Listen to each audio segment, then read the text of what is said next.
Now we move on towards hypothesis. And hypothesis is a tentative answer to a well-framed question. And this is an ongoing process. Hypothesis change हो सकता है with the arrival of new data. For example, Beadle and Totem came up with an hypothesis known as one gene, one enzyme hypothesis, which is in the second yearbook. उसके अंदर हमें ये मिलेगा. And they state that one gene represents the genetic information needed to make one enzyme. However, बाद में जब ज़्यादा research की गई और मज़ीद डेटा ऐड हुआ, तो this hypothesis was refined to one gene, one polypeptide because of the molecular nature of the genetic information. किसी भी hypothesis को हम टेस्ट कर सकते हैं with the help of an experiment. अब फॉर एग्जाम्पल आप किसी डार्क रूम में एंटर होते हैं. अब डार्क रूम में जब आप एंटर होंगे तो अ क्वेश्चन में pop up in your mind that why the room is dark. It is a well framed question. और इस क्वेश्चन के कई टेंटेटिव आंसर्स हो सकते हैं. फॉर एग्जाम्पल हो सकता है कि उस कमरे में कोई लाइट ना हो सकता है कि लोड शेडिंग हो रही हो जिसकी वजह से लाइट नहीं आ रही, हो सकता है कि कमरे में लाइट भी है, लोड शेडिंग भी नहीं हो रही, लेकिन पीछे से स्विच ऑफ है. So all these are tentative answers to a well framed questions. लेकिन इनको हम टेस्ट कैसे करेंगे? एक्सपेरिमेंट करके.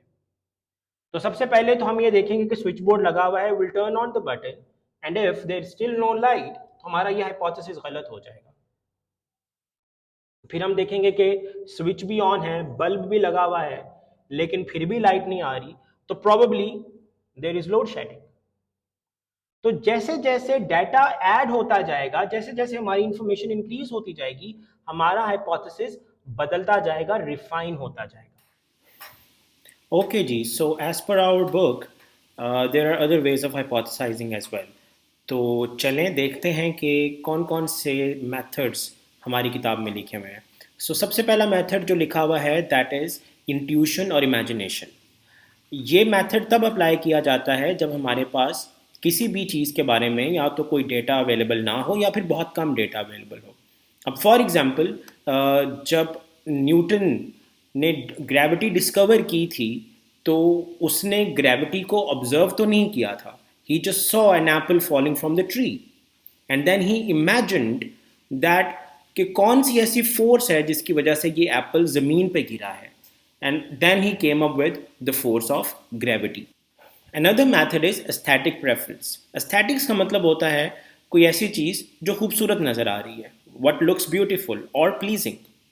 या फिर आपका कोई ऐसा hypothesis जो सिचुएशन के ऊपर सही तरह बैठ रहा हो, best fit.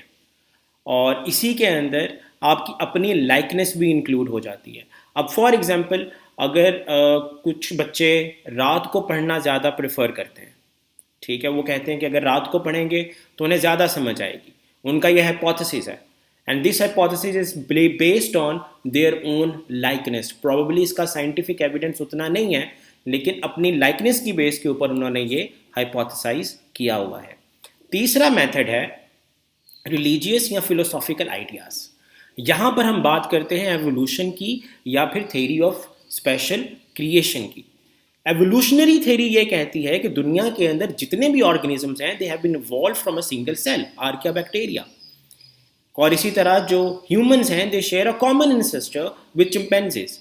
However on the other hand जो थ्योरी ऑफ स्पेशल क्रिएशन है वो ये कहती है कि there is a divine force जिसने पूरी दुनिया के जो इंसान हैं, जानवर हैं, प्लांट्स हैं, लिविंग ऑर्गेनिजम्स हैं, उनको बनाया है.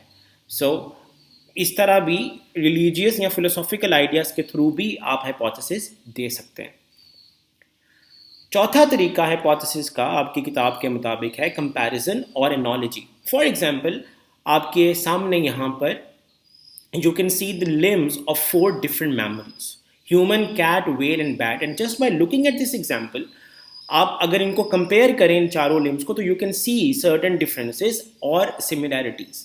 तो इन डिफरेंसेस और सिमिलैरिटीज़ की बेस के ऊपर आप ये कह सकते हैं कि probably humans share a common ancestor with cat, whale और बैट. यानी कि ये जो चारों के चारों मैमल्स हैं ये एक ही इंसेस्टर से आए हैं. ये आपका हाइपोथेसिस हो सकता है.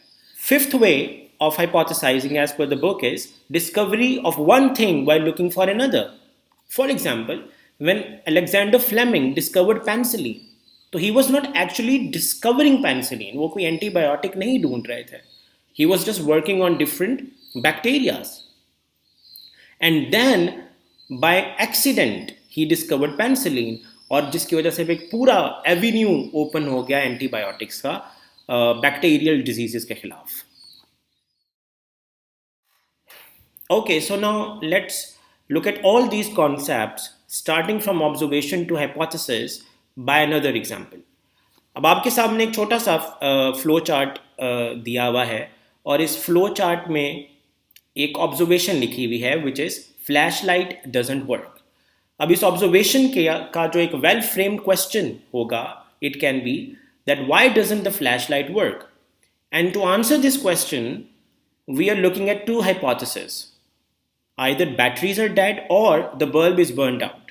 So let's look at the first hypothesis that the batteries are dead. अब जब बैटरीज डेड हैं तो इसके ऊपर हमारी प्रिडिक्शन ये होगी कि अगर हम बैटरीज को रिप्लेस करेंगे तो हमारा जो प्रॉब्लम है वो ख़त्म हो जाएगा. Okay fine, so let's do an experiment. हम अपने इस हाइपोथेसिस को टेस्ट करते हैं. हम टेस्ट कैसे करेंगे? By replacing the batteries. जब हम बैटरीज रिप्लेस करेंगे तो will look at the result and we see that the flash light still doesn't work. इसका मतलब यह है कि हमारा यह हाइपोथेसिस ठीक नहीं था. Now let's look at our second hypothesis which says that the bulb is burned out. Again we predict कि अगर हम ये बल्ब रिप्लेस कर देंगे तो हमारी फ्लैश लाइट काम करेगी और इसका हम टेस्ट करेंगे, एक्सपेरिमेंट करेंगे by replacing the bulb. So when we replace the bulb we see that the flashlight works. इसका मतलब है कि हमारे इस एक्सपेरिमेंट से ये चीज़ साबित हुई कि हमारा हाइपोथेसिस ठीक था कि बैटरीज हमारी इसलिए काम नहीं कर रही थी because the bulb was burnt out.